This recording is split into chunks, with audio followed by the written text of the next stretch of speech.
Welcome to Sweet Life Beat Life. We hope this video helps. In this video, I will explain how to connect a Bluetooth keyboard.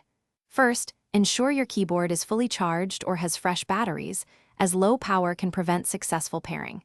Next, locate the power switch on your keyboard and turn it on.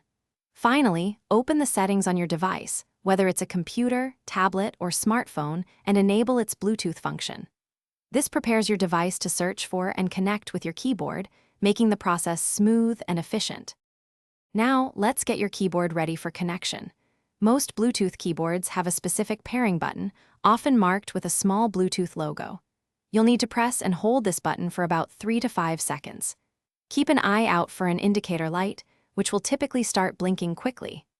This rapid blinking is your signal that the keyboard is actively searching for a device to connect with, making it discoverable to your computer or phone.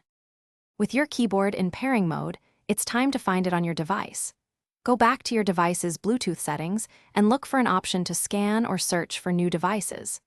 After a few moments, you should see your keyboard's name appear in the list of available devices.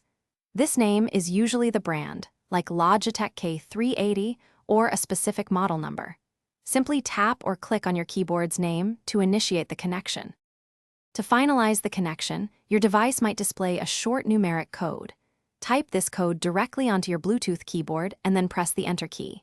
Once confirmed, your device's Bluetooth settings should show your keyboard as connected. If you encounter any problems, first check that both devices are within a range of about 10 meters. Also, try restarting both your keyboard and the connecting device, or ensure your keyboard has sufficient power. Happy typing! Thanks for watching. Consider subscribing if we helped you.